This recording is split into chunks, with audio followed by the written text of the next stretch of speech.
গাজায় এখন মৃত্যুই একমাত্র মুক্তি। 10 সন্তানের লাশ দেখে মায়ের কান্নায় কেঁপে উঠল বিশ্ব। একজন মা, যিনি সকালে গিয়েছিলেন হাসপাতালের ডিউটিতে, আর ফিরে পেয়েছেন পোড়া মাংসের গন্ধ আর ছাই হয়ে যাওয়া সন্তানের লাশ। গাজার খান ইউনিসের এই দৃশ্য মানবতার উপর যেন সবচেয়ে নিষ্ঠুর চাবুক। এই কি সেই উপত্যকা যেখানে এখন মৃত্যুই শ্রেয়? ইসরায়েলি আগ্রাসনের 19 মাস পার হয়েছে, গাজা যেন আজ মৃত্যুপুরী।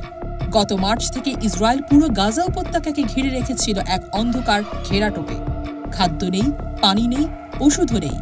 আরব নিউজ জানায়, আন্তর্জাতিক চাপের মুখে সামান্য সহানুভূতির ছিটেফোঁটা মিললেও জাতিসংঘের ভাষায় এই সহায়তা চা চামচে পানি ঢালার মতো, যেখানে প্রয়োজন সাগর সমান। কিন্তু এই বৈশ্বিক আলোচনার বাইরে গাজার খান ইউনিসে সেই ভয়ঙ্কর সকালটায় যা ঘটেছিল তা ইতিহাসের পাতায় শুধু লেখা নয়, অন্তরে ক্ষত হয়ে থাকবে। ডাক্তার হামদি ও ডাক্তার আলা আল নাজ্জার চিকিৎসক দম্পতি। 10 সন্তানের সঙ্গে ছিল তাদের শান্তিপূর্ণ একটি সংসার। ডাক্তার আলা তখন হাসপাতালে সেবার দায়িত্বে, আর বাসায় ছিলেন ডাক্তার হামদি ও 10 সন্তান।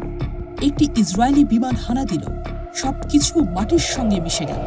বেঁচে ছিলেন শুধু ডাক্তার হামদি ও তার 11 বছরের ছেলে আদম। বাকি সবাই মৃত্যুর গর্তে হারিয়ে গেল। শরীরগুলো এমনভাবে পুড়ে গিয়েছিল যে কাউকে চিনতে পারার মতো ছিল না। ডাক্তার আলা যখন ফিরে এলেন, তখন শুধু কান্না নয়, তীব্র আর্তনাদে ভেঙে পড়লেন সন্তানদের ছাই দেখে। তার বোন সাহার বললেন, আমরা কাফনে মোড়ানো শিশুগুলোকে চিনতেই পারিনি। তাদের মুখে কোনো চিহ্নই ছিল না। পুরো পরিবার নিঃশেষ হয়ে গেছে। এখন হাসপাতালে চিকিৎসাধীন রয়েছে ডাক্তার হামদি ও ছেলে আদম। হামদির এক ফুসফুস ফেলে দিতে হয়েছে, 17 বার রক্ত দেওয়া হয়েছে তাকে, আর আদমের এক হাত কেটে ফেলতে হয়েছে। ডাক্তার হামদির ভাই আলী এখনো জানেন না কিভাবে বলবেন, ভাই, তোমার সন্তানেরা আর বেঁচে নেই। আমি নিজ হাতে তাদের 2টি কবরে দাফন করেছি। আলী কাঁদতে কাঁদতে বলেন, এখানে কোনো নিরাপদ আশ্রয় নেই, মৃত্যুই এখন শান্তি। গাজা এখন শুধু একটি যুদ্ধক্ষেত্র নয়, এটি একটি গণকবর, যেখানে প্রতিটি ধ্বংসস্তূপের নিচে শুয়ে আছে অসংখ্য কাহিনী।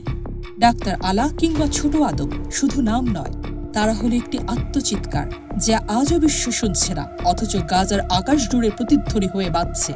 খবরটি সবাইকে জানাতে শেয়ার করুন, কমেন্টে লিখুন আপনার হৃদয়ে গাজার জন্য কি আছে। সাবস্ক্রাইব করুন আমাদের চ্যানেল, কারণ এমন বাস্তব ভাঙা কণ্ঠের গল্প আরও আসছে।